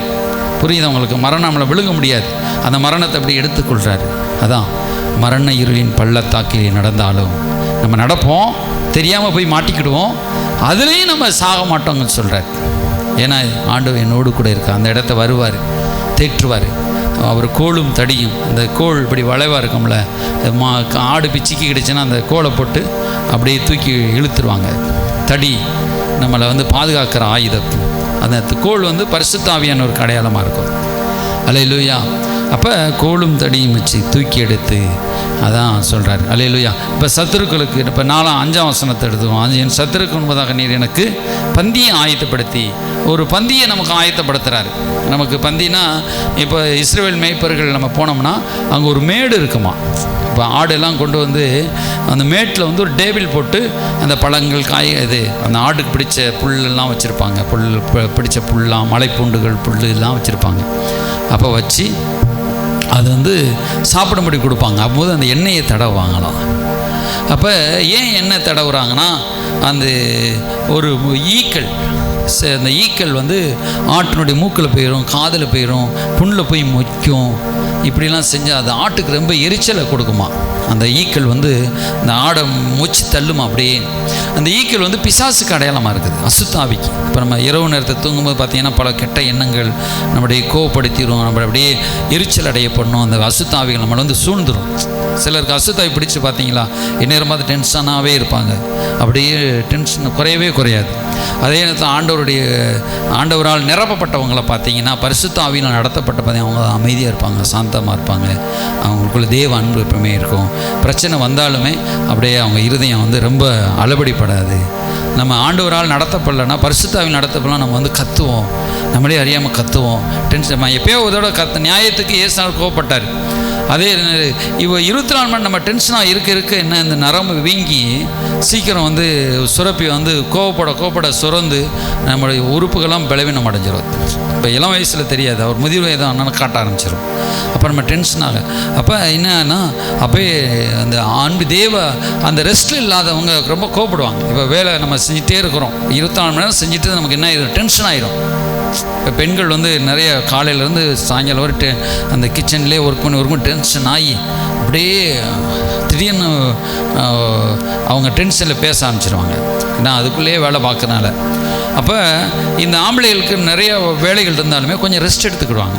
இப்போ மூடை தூக்குறாங்களோ அல்லது கடின வேலையில் போயிட்டு வருவோம், ஆபத்தான வேலையை கூட செஞ்சுட்டு வருவாங்க, ஆனால் கொஞ்சம் ரெஸ்ட் எடுத்துக்கிடுவாங்க. அவங்களுக்கு ஒரு ½ ஹவரோ ஒரு 1/4 மணி நேரம் ரெஸ்ட் கிடைக்கும். ஆனால் வந்து இந்த பெண்கள் வந்து தொடர்ச்சியான வேலைகள் செஞ்சு ரெஸ்ட்டே இல்லாமல் டென்ஷன் ஆகிடுவாங்க. அப்போ நம்ம இது வந்து தெரியாது. இப்போ வந்து நம்ம மன ரிலாக்ஸ் பண்ணி நம்ம வேலைகளை அப்படியே செஞ்சுட்டே இருந்தோம்னா நம்ம நீண்ட நாட்கள் செஞ்சுட்டே இருக்கோம், மனசு ரிலாக்ஸாக இருக்கும். அல்லேலூயா. நம்ம ஒரேடியாக இப்போ நைட்டு மகள் நான் 3 நாள் முழிச்சே வேலை செய்ய நினச்சிக்கிடுவோம். என் உடம்பு என்னத்துக்கு 3ஆவது நாள் என்ன ஆகும், 4ஆவது நாள் வேறு மாதிரி ஆயிரும். அப்போ நான் வந்து எனக்கு ரெஸ்ட்டு கொடுத்து நான் ஓடிக்கிட்டே இருந்தேன்னா நான் காலமெல்லாம் ஓடிக்கிட்டே இருப்பேன். அல்லேலூயா. வாழ்நாள் முழுவதும் ஜெபம் ஊழியம் செஞ்சுக்கிட்டே இருக்கலாம். அல்லேலூயா. அப்போ இப்போ ஆண்டவர் என்ன சொல்கிறான்னா சத்துருக்களுக்கு முன்பதாக. அப்போ அந்த பழங்காலத்தை தாவீது வாழ்ந்த நாட்கள் ராஜாக்கள் வந்து தோற்று போயிட்டாங்கன்னா அவளை கயிறை கட்டிடுவாங்க, சங்கிலி போட்டு கட்டி அவங்க நீண்ட நாள் பசியோடு பண்ணி அவங்க முன்னாடி ஜெயிச்ச ராஜாக்கள் பந்தி சாப்பிடுவோம், நல்லா கறியெல்லாம் சாப்பிட்டு நல்லா இவங்க ஆன்னு கற்று வாங்கலாம். தோற்று போன ராஜாக்கள் பிரபுக்கலாம் இப்படி எங்களை விட்டு இப்படி சாப்பிட்றீங்களா, நாங்கள் இவ்வளோ எங்களை கொடுமைப்படுத்துறீங்களா கற்றுவாங்க.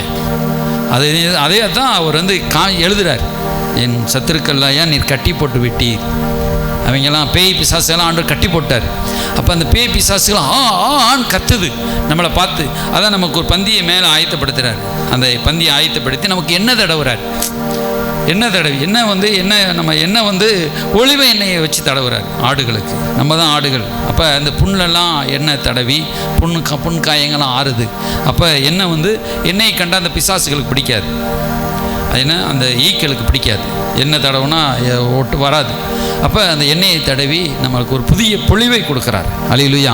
அது என் தலையை எண்ணெயால் அபிஷேகம் பண்ணுகிறேன், என் பாத்திரம் நிரம்பி விழுது, ஓவர்ஃப்ளோ. அப்படியே ஆண்டவர் நிரம்பி விழுகிறான். அதான் ஆண்டவர் அற்புதம் செய்யும்போது பார்த்தோம்னா 5 அப்பம் 2 மீன் 12 கூட 4 அப்பம், இது 4000 ஜனங்களுக்கு போய் 7 அப்பம் சில சிறு மீன்கள் மீதி காணப்படுற ஓவர்ஃப்ளோ பண்ணி அதை மீதம் எடுக்க வைக்கிறான். ஆண்டவர் ஆசீர்வதிக்கிறதுக்கு இதுக்கு அடையாளம். பேதுரு படகு நிரம்பி வழியுது. அல்லேலூயா. அப்போ ஒரு நிரம்பி வழிகிற ஒரு ஆசீர்வாதத்துக்குள்ளாக ஆண்டவர் நம்ம நடத்தி கொண்டு போகிறார். அல்லேலூயா. அப்போ கடைசி சொல்கிறாரு, என் ஜீவனுள்ள நாளெல்லாம் நன்மையும் கிருபையும் பின்தொடரும். அப்போ இந்த சத்துருக்களுக்கு முன்பதாக ஒரு பந்தியை நமக்கு ஆயத்தப்படுத்தி இப்படி தான் ஆண்டவர் நம்மளுக்கு என்ன செய்கிறாரு, அப்படியே நடத்தி நம்மளை அப்படியே ஆசீர்வதிக்கிறார். அல்லேலூயா. ஸ்தோத்திரம். அப்போ நம்ம இதை தான் அப்படியே பின்பற்றணும் பரிசுத்த ஆவியினால். அல்லேலூயா. ஸ்தோத்திரம். அப்போ ஜீவனுள்ள நன்மையும் கிருபையும். இது என்ன நன்மை கிருபை, இந்த சாட் எடுப்பாப்பா. இப்போ நன்மையும் கிருபையும் என்ன அர்த்தம்? இப்போ ஆண்டவர் நம்ம இது பைபிள் என்ன சொல்லப்பட்டிருக்கோம், நன்மையும் கிருபையும் என்னை தொடரும். அல்லேலூயா. அப்போ நன்மைங்கிறது வந்து தேவன் செய்த நன்மைகள், கிருபை, ஆண்டவர் செய்த கிருபைகள், நமக்கு எப்போதும் காட்டுகிற கிருபை, இரக்கங்கள், தயவு நமக்கு அப்படியே பின்னாடி என்ன செஞ்சிடும், தொடர்ந்துக்கிட்டே இருக்கும். இப்போ நன்மையும் கிருபை வந்துக்கிட்டே இருக்குமா. அல்லேலூயா. அப்போ இன்னொரு ஹீப்ரு பைபிள், உண்மையான ஹீப்ரு பைபிள் அர்த்தம் என்னென்னா, நன்மையும் கிருபையும் வந்து பிடிக்குமா. நம்மளை வந்து நம்ம போயிட்டு இருப்போம், நம்மளை வந்து பிடிச்சிடும், அப்படியே கிருபை வந்து பிடிக்கும். அல்லேலூயா. இன்னும் சொல்லப்பட்டு வேட்டையாடுமா. நம்ம காலையில் எழுந்திரிச்சு வெளியே போனால் நன்மை வந்து நம்மளை பிடிச்சிக்கிடுமா. கிருபை வந்து நம்மளை வந்து வேட்டையாடுமா, அப்படியே குறிப்பார்த்து இந்த சடக்கு நம்ம பாயுமா, நம்மளை வந்து அப்படியே தாக்குமா, நம்மளை வந்து பிடிச்சிக்கிடுமா. அல்லேலூயா. இன்னும் நன்மையை நான் அரைவாரான், சட்டு அரைஞ்சிட்டு கிருபை அப்படியே இங்கிட்டு திரும்ப இங்கிட்டு அப்படியே நம்ம போகிற இடமெல்லாம் நன்மையும் கிருபையும். அல்லேலூயா. அப்போ ஆண்டவர் நம்ம போகிற இடங்களெல்லாம் நன்மை கிருபை. அல்லேலூயா. அவருடைய இரக்கங்கள் அவ்வளவு மகா பெரியது. அல்லேலூயா. நம்ம இப்போ போயிருந்தோம். இப்போ நம்ம ஒரு நாள் ஒரு ஜெபம் பண்ணுறோம், மலை மேலே போய் ஜெபம் பண்ணேன், சரந்தாங்கி மலையில். அங்கே செருப்பை காணோம். அப்போ அங்கே ஒருத்தர் ஜெபிக்க வந்தவர் பார்த்து, அது அவருக்கு தெரியாது, ஆனால் ஒரு 500 ரூபா காணிக்கை கொடுத்தார். அப்போ தான் அங்கே அப்புறம் புது செருப்பு வாங்கிட்டு வந்தேன். அல்லேலூயா. பைசு கூட காசு இல்லாமல் இருந்துச்சு. பார்த்தீங்கன்னா அங்கே அப்போ நம்ம போகிற இடங்களெல்லாம் திடீர்னு ஒரு இடத்துக்கு போவோம், ஆசீர்வாதம். இந்த வருஷத்தில் மதுரை போயிருந்தோம். அப்போ போயிட்டு வர்றது தான் டிக்கெட்டுக்கு ரூபா இருந்துச்சு. ஆனால் ஒரு சர்ச்சில் ஒரு சர்ச்சை போய் பார்த்தோம். அங்கே அந்த சர்ச்சு பாஸ்டர் திடீர்னு அப்போ தான் ஆராதனை நடத்த வந்து 1500 ரூபா கொடுத்தாரு. பாருங்கள், கையில் காசு இல்லாமல் திடீர்னு இப்படி நம்ம போகிற இடத்துல கடவுள் ஒரு வாசலை திறக்கிறாரு. அல்லேலூயா. திடீர்னு போவோம், இங்கிட்டு போவோம், அங்கிட்டு போவோம். அப்படி நன்மை கிருபை வந்து அப்படியே நம்மளை வந்து பிடிச்சிட்டே இருக்கும். அது என்ன செய்யுது, நம்மளை வந்து வேட்டையாடுமா. அதான் நம்மளை வந்து பிடிக்கும் அப்படின்னு சொல்கிறார். ஆனால் நம்ம என்ன செஞ்சிடக்கூடாது, நன்மை கிருபை பக்கம் பின்தொடர்ந்துடக்கூடாது. இப்போ நன்மை நல்ல ஆசீர்வாதமாக இருக்கடான்னு சொல்லி அது பக்கம் போகக்கூடாது. நம்ம இயேசுவின் பின்னே போகணும். நன்மை கிருபை நம்மளை தேடணும். நம்ம திரும்பி நன்மை கிருபையும் பார்த்துடக்கூடாது. நன்மை இவ்வளோ நன்மை இவ்வளோ கிருபை அப்படி நம்ம அதை பார்த்துடக்கூடாது. நம்ம போயிட்டே இருக்கணும், அது பின்னாடி வந்துகிட்டே இருக்கணும். நம்ம இயேசுவின் பின்னே போகணும். நமக்கு பின்னாடி நன்மையும் கிருபையும் நம்மளை வந்து பிடிச்சிக்கிட்டே இருக்கும். அல்லேலூயா. அப்போ இதுதான் நம்மளுடைய ஆசீர்வாதம். அல்லேலூயா. அப்போ நம்முடைய பாத்திரம் நிரம்பி வழிஞ்சி அதை அப்படியே நமக்கு தந்துகிட்டே இருப்பார். அல்லேலூயா. ஸ்தோத்திரம். இதுதான் ஆண்டவர் நமக்கு கிடைக்கிற ஆசீர்வாதம். அல்லேலூயா. ஜீவனுள்ள நாளெல்லாம் நமக்கு இப்படியே ஆசீர்வதிப்பார். அல்லேலூயா. எல்லா கண்களை மூடி நம்ம ஜெபம் பண்ணுவோம். ஆண்டவர்கிட்ட ஸ்தோத்திரம். ஆண்டவர் கர்த்தர் நம்முடைய மேய்ப்பராக இருக்கிறார், ரெஸ்டோர் பண்ணுறார், நமக்கு ஜீவன் தரார். அல்லேலூயா. எல்லாம் ஜெபம் பண்ணுவோம். ஆண்டவரே கர்த்தர் எங்களுக்கு மேய்ப்பராக இருந்து நடத்துங்கப்பா. ஆண்டவரே என் சத்துருக்களுக்கு 9வது ஒரு பந்தியை நமக்கு ஆயத்தப்படுத்துகிறார். ஆமேன். கர்த்தர் நமக்கு மேய்ப்பராக இருக்கிறார். இனிமேல் நம்ம ரெஸ்ட்டில் தான் வாழணும். ஆண்டவரே நீங்கள் எல்லாம் எனக்கு ஒரு அற்புதம் செய்யுங்கப்பா. ஏற்ற வேலையிலே உனக்கு அற்புதம் செய்வேன்னு சொன்னீங்களா ஆண்டவரே. ஸ்தோத்திரம். நாங்கள் பதறி வாழ்ந்த நாட்கள் போதும்பா. ஆண்டவர்கிட்ட சொல்லுவோம், ஆண்டவரே நாங்கள் பதறி வாழ்ந்த நாட்கள் போதும். ஆண்டவரே நாங்களாகவே கஷ்டப்பட்டு உழைச்சி சிந்தையிலே வேதனை அடைந்து வாழ்ந்த நாட்கள் போதும்பா. ஆண்டவரே நாங்கள் உம்முடைய அன்பை ருசி பார்க்குறோம். உம்முடைய பிரசன்னத்தை, உம்முடைய அன்பிலே, உம்முடைய கிருபையிலே வாழ்ந்து பழக எங்களுக்கு உதவி செய்யுங்கப்பா. உங்கள் பிரசன்னத்திலே கர்த்தரை மேய்ப்பராக இருக்கிறான்ற வார்த்தையின்படி ஆண்டவரே நீர் எங்களுக்கு மேய்ப்பராக இருக்கும்போது நாங்கள் தாழ்ச்சி அடையவே மாட்டோம், நாங்கள் ஒருபோதும் குறைவுபடவே மாட்டோம். ஆண்டவரே அமைதியான தண்ணீர் அண்டில் நடத்தி கொண்டு போவோம்ப்பா. சுகத்தை நாங்கள் அனுபவிப்போம்.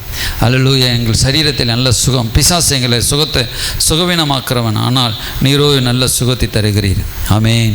அதில் நல்ல சுகம் நமக்கு தராரு. நம்முடைய மனசில், நம்முடைய சரீரத்தில், ஆத்மாவில் நல்ல தெய்வீக சுகம். அல்லேலூயா. புல்லுள்ள இடத்துல அப்படியே மேய்க்கிற பாதுகாப்பு. அவர் தான் நமக்கு ஒவ்வொரு நாள் அவர் நம்மளை பாதுகாக்கணும்னு அவருக்கு வெக்கமாயிரும்.